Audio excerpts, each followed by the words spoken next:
Welcome back for a new edition of Vinyl Pickups.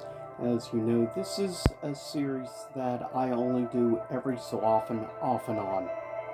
So, with that said, this is going to be a special edition where I look, of course, into always 5 records. This time, though, I'm only looking at records for one specific band. I still have 2 more to track down after this, but this is a special Coldplay edition of Vinyl Pickups. Now, as I've made it clear by now, I am a big Uber fan of Coldplay. I always have been. And the first of the pickups, honor goes to the most recent album, of course, from Coldplay, and that is Music of the Spheres. A somewhat divisive album, surprisingly, but to be fair, some of their albums, really 2010, or rather 2009 onward, post La Vida or Viva La Vida, is been somewhat controversial, I would say now personally, so far.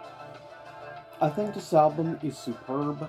I actually really like it. I think it's a pretty overall consistent flow. There's like one song off the album, unfortunately broke up the flow for me a little bit. But I have, personally, as of right now, I have listened to this album beginning to end probably about 6 or 7 times.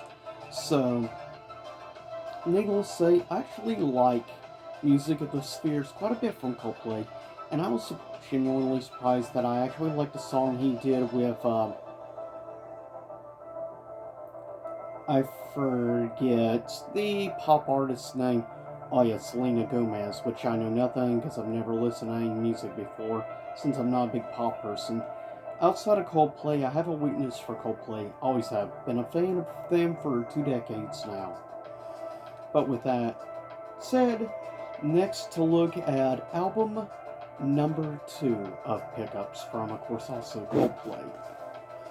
But like I said, I genuinely do highly recommend checking out the album.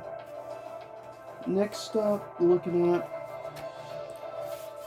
is another somewhat divisive album from Coldplay's discography. Now, you probably can't see as well, sadly. I'll try to get this lighting fixed there. But anyways, this is of course the album Everyday Life. Now, personally for me, I actually like this album quite a bit. More than some people. I think one of the things, because it gave me some of the songs harken back to classic Coldplay, pre-Viva La Vida. Especially some of the pieces of music with top-notch, excellent piano work is where I think this album specifically really excels in.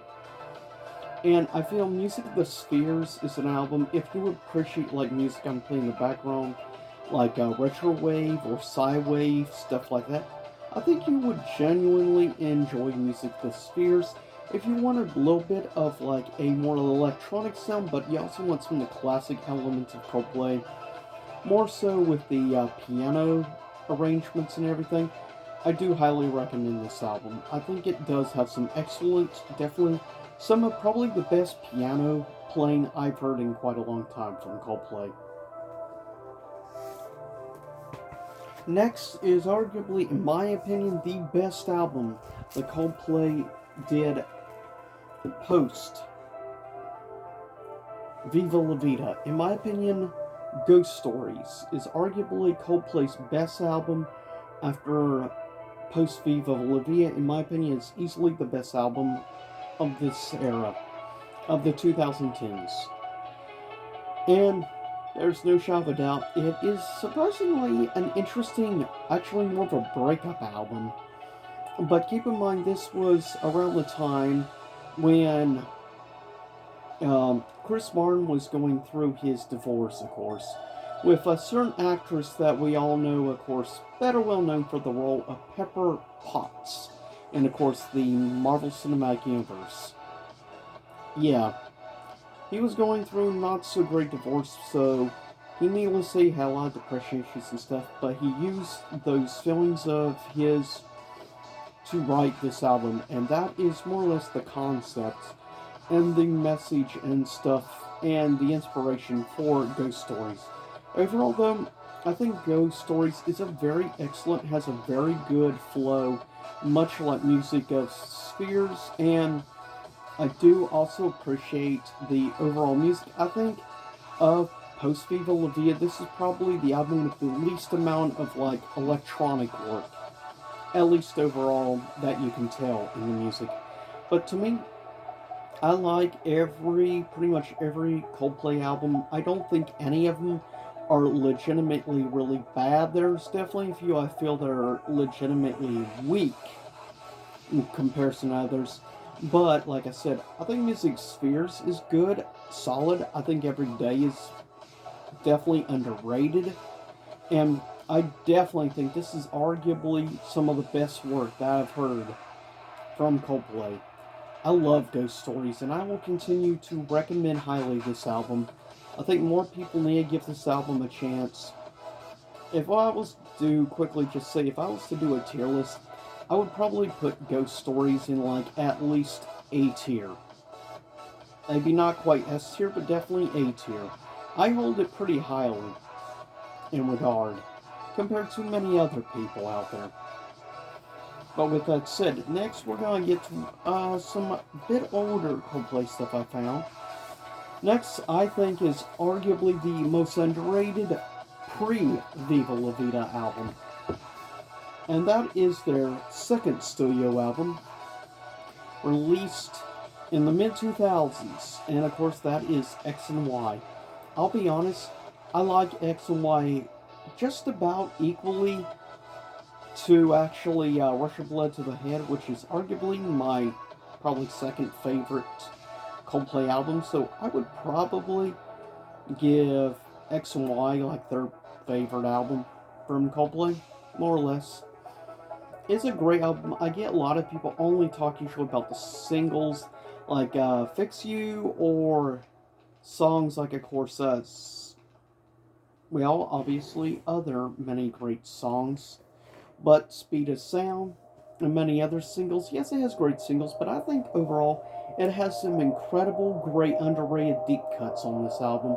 This is arguably an album that deserves a lot more love and praise than unfortunately it does not get. And that's where I tend to agree with specific, I would say, other music critic on YouTube, a bigger one. I would say I agree with Spectrum Pulse. This album deserves a lot more love than it gets. And there was a reason I posted that in their last Rock Coliseum between 4 different music channels. I posted the question, which album did they think was better? I was genuinely saddened when only Spectrum Pulse voted in favor of X and Y, and this is a sort of a prelude thing into the last pickup. And between the two albums I put up against each other for Rot, which of course is Luke, Spectrum Pulse Mark, John for ARTV, and Crash, or for Crash Thompson, formerly known as the Rock Critic, which does a series off and on called Rock Coliseum. In their last one, I posted the question, which album, Coldplay album, was better? Parachutes, their debut, or the third studio album, X and Y? And yeah, like I said, I was kind of saddened that X and Y only got one vote from Spectrum Pulse while the other three voted for Parachutes. I get it. I get it. A lot of people absolutely love Parachutes. Yes, Yellow is a good song, but there are genuinely better songs on Parachutes. But you can definitely, one thing with their debut album is you can really see the early influences on Coldplay, specifically bands like Radiohead, is obviously big on early Coldplay. And heck, if you've never heard, check out what sadly, I don't think it's available on vinyl. I looked. I have it on CD, and there's their early EP from 1999 called Brothers and Sisters, which I recommend you check out.